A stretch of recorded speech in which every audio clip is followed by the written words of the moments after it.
Where there is smoke, there is no fire, only the slow gray ash of a life being traded for a moment of peace. Elias stood on the edge of the construction site, the skeletal frame of a rising skyscraper, mirroring the hollow feeling in his own chest.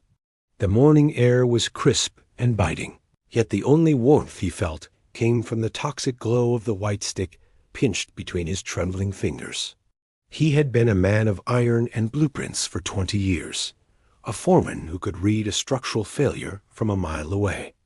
But he could not see the collapse happening inside his own lungs, the way the foundation of his health was eroding with every measured exhale.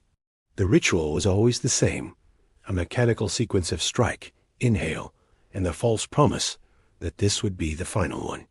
His wife, Sarah, had long ago traded her pleas for a heavy, mournful silence that echoed louder than any argument ever could. She no longer asked him to quit. She simply watched him from the kitchen window, her eyes reflecting a future where he was a ghost in his own home.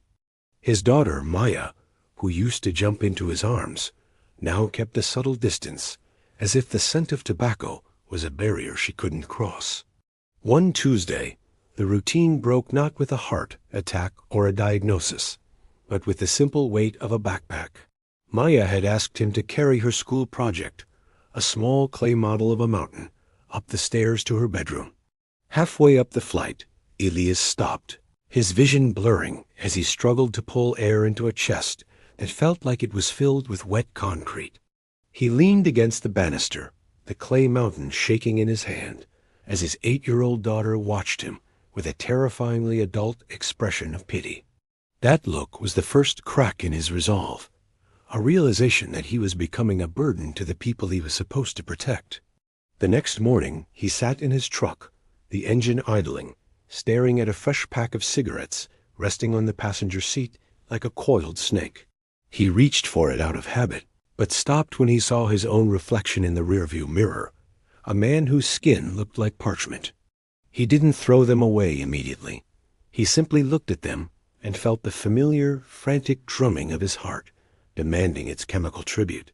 The first hour without a smoke felt like an eternity, a physical itch that started in his throat and radiated down to his fingertips. By noon, the irritability was a living thing, a jagged edge that made every noise in the office sound like a personal insult. He remembered what an old mentor once told him about the nature of a wave, that it only looks invincible until it reaches the shore. He decided to treat the craving not as a command, but as a weather pattern, something that would pass if he simply stood still. He pulled out a stopwatch and told himself he only had to survive the next 15 minutes, a time frame that felt manageable even in his agony. During those minutes, he walked to the water cooler, the cold liquid shocking his system back into the present moment. He focused on the sensation of the water, the way it moved down his throat, replacing the dry heat he had craved for 2 decades. The 15 minutes passed, and with them, the peak of the urge subsided into a dull, manageable ache. He realized then that his addiction was a master of illusion, making him believe the hunger would last forever if he didn't feed it. He began to map his triggers, the way a sailor maps hidden reefs to avoid a shipwreck during a storm. The morning coffee was a danger zone, so he swapped his mug for a glass of herbal tea, breaking the neurological bridge he had built. The drive to work was a minefield, so he took a different route, forcing his brain to engage with new landmarks and unfamiliar turns. Each time the phantom of the habit tapped on his shoulder, he looked at his watch and waited for the clock to drain the power of the impulse. He started carrying a small, smooth stone in his pocket, something tangible to roll between his fingers when they felt empty and purposeless. By the end of the first week, his sense of smell returned with a vengeance, the world suddenly blooming with the scent of pine and rain. He noticed the smell of Sarah's perfume again, a delicate floral note that had been buried under a layer of soot for years. But the second week brought a deeper, more insidious challenge, a hollow depression that made everything feel gray and meaningless. His brain was mourning the dopamine it had been cheated of, and Elias felt like he was walking through a thick emotional fog. He went to a park and sat on a bench, watching people move through their lives without the crutch he had leaned on for so long. He realized he didn't know who he was without a cigarette in his hand, that the habit had become his primary personality trait. He had to rebuild himself from the ground up, brick by painful brick, learning how to handle stress without a chemical shield. When a major deadline at work went wrong, his first instinct was to run to the convenience store and surrender his progress. He stood in the parking lot, the neon lights of the shop flickering like a siren's call, promising a momentary escape from the pressure. He reached into his pocket and squeezed the stone until his knuckles turned white, counting each breath as if it were a prayer. The craving crested like a dark tide, threatening to pull him under, but he anchored himself to the thought of his daughter's mountain. He turned his back on the store and drove home, the silence in the car no longer feeling empty, but heavy with a new kind of strength. Slowly, the cough that had defined his mornings began to fade, replaced by a deep, resonant silence in his chest. He could taste his food again, the sharp tang of an orange or the rich earthiness of bread becoming a source of genuine joy. Sarah began to sit closer to him on the couch, her body language shifting from guarded to open as the barrier of smoke dissolved. Maya noticed, too, her drawings of her father no longer including the wispy gray clouds he used to exhale into every frame. He found that he had more time in the day, the hours previously wasted on smoke breaks now belonging to him and his family. The money he saved began to pile up in a jar on the counter, a visual representation of the life he was reclaiming from the ash heap. He realized that the secret wasn't in a grand once-in-a-lifetime decision, but in 1,000 tiny choices made in the dark. Quitting wasn't about the day he stopped. It was about every 15-minute interval where he chose to remain a free man. He looked at the construction site now and saw not just a building, but a metaphor for his own internal architecture. The scars on his lungs would remain, a permanent map of his past mistakes, but the air flowing through them was finally clear. He stood at the top of the stairs one evening, breathing easily, watching his family eat dinner in the light of the kitchen. He was no longer a ghost in his own home. He was a solid, present force, a man who had faced his shadow and walked through it. The white sticks in the pack on his dashboard had long ago been thrown away, their power over him replaced by the weight of his own word. He understood now that the last cigarette isn't a physical object, but a mental boundary that you refuse to cross ever again. It is the moment you stop negotiating with your own destruction and start advocating for your own survival. The path to freedom is narrow and steep, but the view from the top is worth every gasping breath it takes to get there.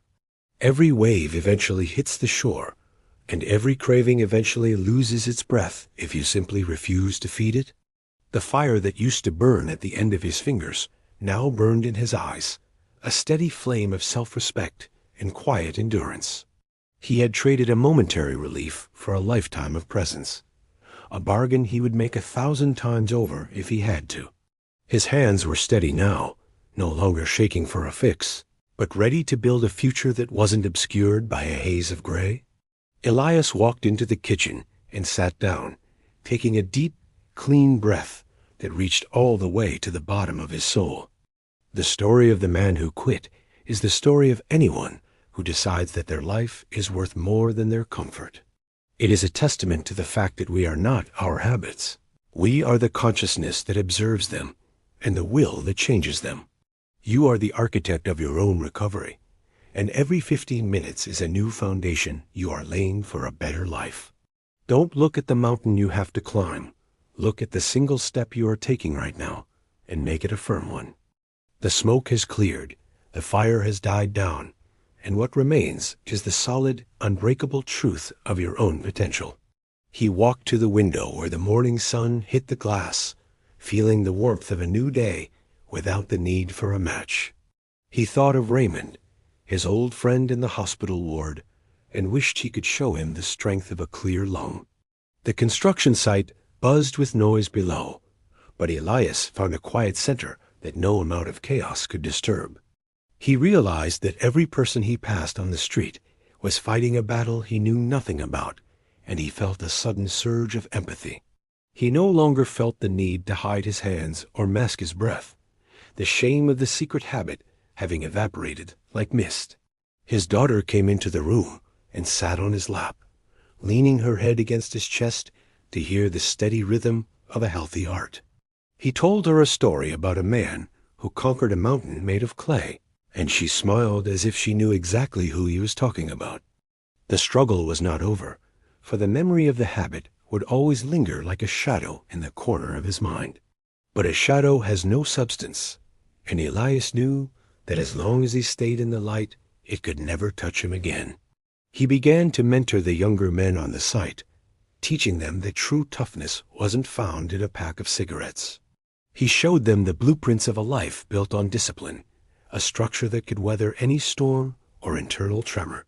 Each evening he would write a single sentence in a small journal, a record of the minutes he had won back from the void.